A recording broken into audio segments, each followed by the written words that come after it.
Hi guys. क्या आपके साथ भी कभी कभी ऐसा होता है कि आप किसी सिचुएशन में होते हैं और आप उस समय इंग्लिश में सेंटेंस बोलना चाहते हैं, बट ग्रामर के चक्कर में फंसकर, ट्रांसलेशन के चक्कर में फंसकर आप उस सेंटेंस को नहीं बोल पाते हैं और सिचुएशन निकल जाती है। तो don't worry about it, today I am here with a collection of such sentences which will help you to express your feelings in a particular situation. So let's begin without further ado. तो मेरी जो first situation है वो ये है कि आपको कोई वर्ड या कोई सेंटेंस या कुछ भी, नाम वगैरह कुछ भी हम बोलना चाहते हैं और हमारी जबान पर है वो, मतलब माइंड में घूम रहा है। जैसे हम जनरली कहते हैं कि मेरे दिमाग में घूम रहा है, बट वो मुंह पे नहीं आ रहा, जबान पे नहीं आ रहा, मुंह में है but I am not able to speak, मतलब मैं बोल नहीं पा रही हूँ, भूल रही हूँ उस वर्ड को। तो उसके लिए हम यूज करते हैं it is on the tip of my टंग।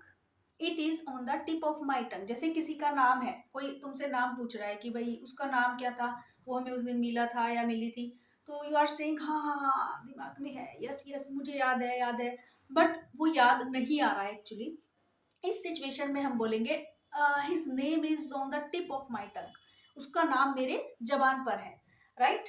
तो हमारी सेकेंड सिचुएशन है जब हम बोलना कुछ और चाहते हैं लेकिन हमारे मुंह से निकल कुछ और जाता है। तो ऐसे सिचुएशन के लिए हम बोलते हैं कि ओ गलती से बोल दिया, मेरी जबान फिसल गई, सॉरी। तो उसके लिए हमें बोलना है it was just slip of my tongue. It was just slip of my tongue. अच्छा, हमारी जो थर्ड सिचुएशन है दैट इज कि आप किसी चीज की तारीफ करना चाहते हैं लेकिन आपके पास वर्ड्स ही नहीं है, आपके वर्ड्स जो है वो कम पड़ रहे हैं उस तारीफ को करने के लिए, और आप किसी को इम्प्रेस करने के लिए भी ये सेंटेंस बोल सकते हैं उनकी तारीफ में। उसके लिए मैं 3 सेंटेंसेस आपको बताने वाली हूँ।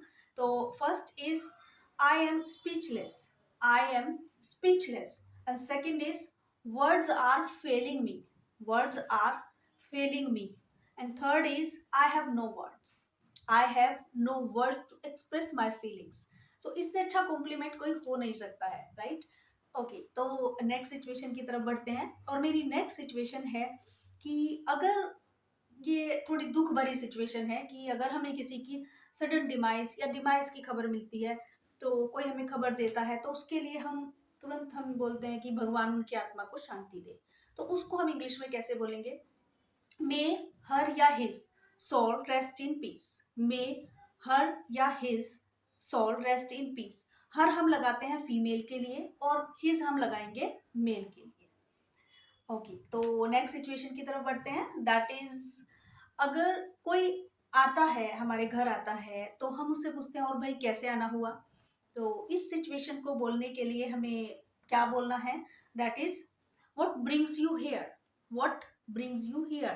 देखो, अगर हम इस सेंटेंस को एज इट इज इंग्लिश में ट्रांसलेट करना चाहें कि आपका कैसे आना हुआ, and sentence is what brings you here, तो एकदम डिफरेंट है। देखा, दोनों सेंटेंस एकदम डिफरेंट है। हम हिंदी से अगर इंग्लिश ट्रांसलेट करें तो that will not be like this जो कि मैंने बोली है, व्हाट ब्रिंग्स यू है। तो आपको इसको इसी तरह से याद करना होगा गाइस।